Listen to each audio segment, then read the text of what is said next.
Hello there, welcome back to Switched On. I'm Paul and today I'm going to bring you my picks from the eShop this week for the Nintendo Switch. And that's the week commencing the 25th of March 2019. Now as always, I've got a few quick looks before we get to the main releases. And first up this week is a game called Gems of War, which is from 505 Games and comes out Tuesday the 26th. Now this is a free to download puzzle game from the makers of the highly popular mobile game Puzzle Quest. And it features similar gameplay where you match coloured gems to power up your party of characters and their abilities, and then use those abilities to take down parties of goblins, dragons and other evil doers. Now this game has a massive following on mobile and PC and has millions of players logging on, so should be quite a popular game for the Switch.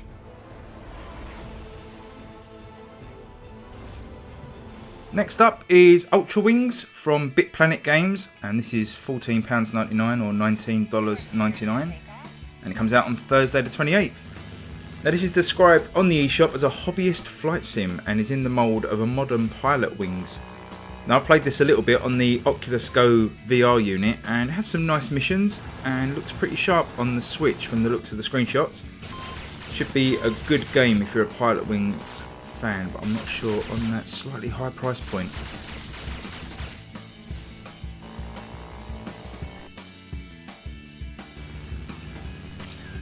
Okay, and our final quick look this week is Istanbul, and this is a digital port of a popular board game, and this is from Akram Digital, who will be bringing out a few of these modern board games to the Switch in the next 12 months. And I actually have a full review of this one going up on the site before the launch date on Thursday, so keep your eyes peeled for that. Just a little bit of a spoiler, it's a very good board game conversion. There can only be one winner, the wealthiest man in all of Istanbul. Okay, so with those out of the way, time to dig a little deeper into some of the bigger games of the week.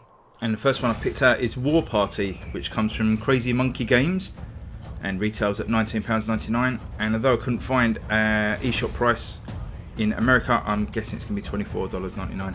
Now at first class, this looks like the classic PC game StarCraft with similar looking real-time strategy gameplay, but this one's set quite uniquely in the Stone Age.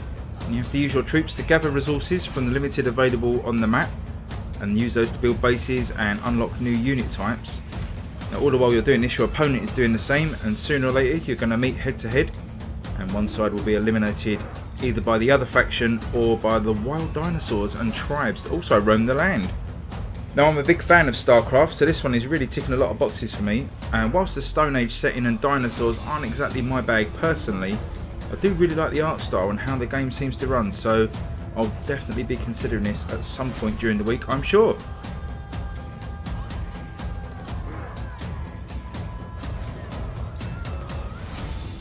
Okay, second on the list is Xenon Racer. This comes from Soedesco and weighs in at the rather meaty price of £44.99 and $49.99 in the US. Now I'm a huge racing fan and this one's been on my watch list for months since it appeared on the eShop, but I'm also exercising real caution on this one. I'd be delighted to be proven wrong, but the trailer playing on the eShop I suspect is from another console version, as a leak came out of some actual footage from the Switch a couple of weeks ago, and sad to say it looked nothing like these videos. The obviously visual quality was a lot poorer than the eShop videos, and it seemed to run really choppy at a low frame rate. I reached out to the developers who assured me they still had plenty of work to do on the Switch version and it would be a better version that released than the footage suggested, but I remain sceptical.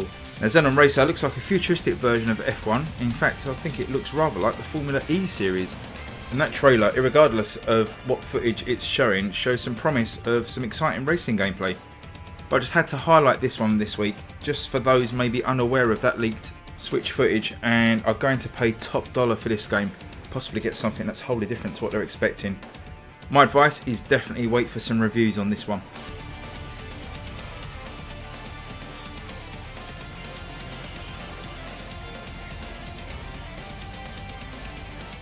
A game that's already received a lot of reviews already is my third pick for the week, and that is The Princess Guide, which is from NIS America and arrives on the eShop, priced at $35.99 in the UK and $39.99 in the US.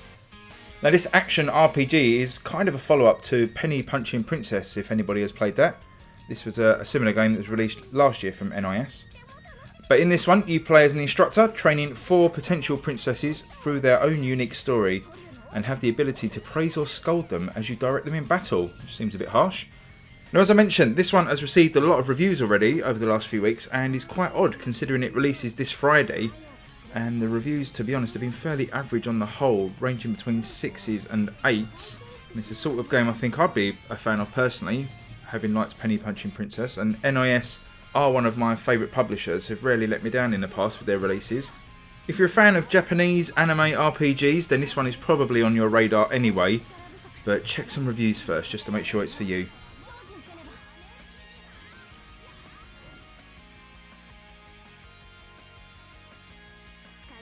Penultimate game this week is widely regarded as one of the best video games of all time, and that is Final Fantasy VII, which I'm sure nobody needs telling is from Square Enix.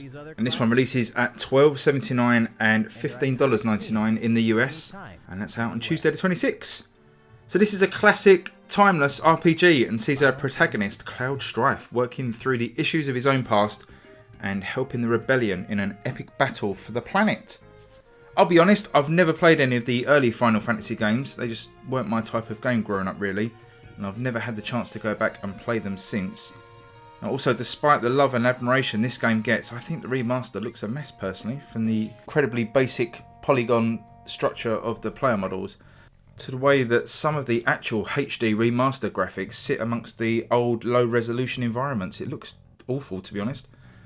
This new version does feature some improvements though, with 3 speed modes, the ability to turn battles off for some reason, and something called an enhanced battle mode. Now, whilst I won't be going near this particular Final Fantasy release, I may have a look at 12 when that releases in a few weeks, although I'm sure this one's going to be gobbled up by Final Fantasy fans anyway.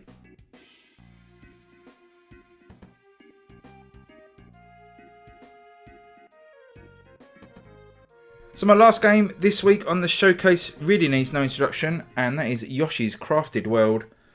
And this of course comes from Nintendo and is priced at £49.99 in the UK and $59.99 in the US. You can pick this one up on Friday the 29th. This of course is an all new Yoshi adventure, although it is the 8th mainline Yoshi game, and it looks very similar to the 2015 release on the Wii U, Yoshi's Woolly World. Now the story begins with the Yoshis, who live peacefully on Yoshi Island, and at the topmost peak of the island sits the gem-set artifact known as the Sundream Stone, which possesses the power to make anyone's wildest dreams come true. How about that? Now one day, when Kamek and Baby Bowser attempt to steal the stone, the gems are sent flying across the world, leaving Yoshi and his friends to recover them. Now I've been playing a demo of this one, and it does feel very similar to Woolly World, and that's of course because it's still a 2.5D side-scrolling platformer, where Yoshi can move in and out of the foreground to find all the secrets the game has to offer.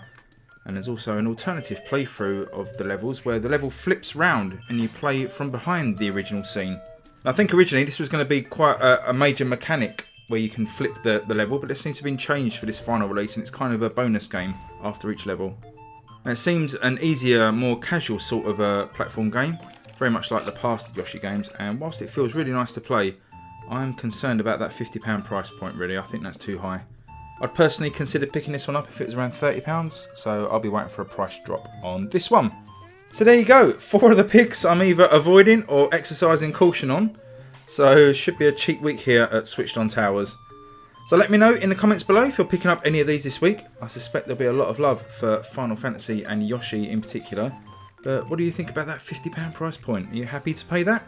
Well, thanks for watching, and please subscribe if you like this video. It'd be super kind of you to do that. And coming up this week, I will be uploading my 100th video to the channel. I'm hoping to do a special review and a giveaway as well, so stay tuned for that. But until then, thanks again for watching, and I'll catch you guys later. Bye bye!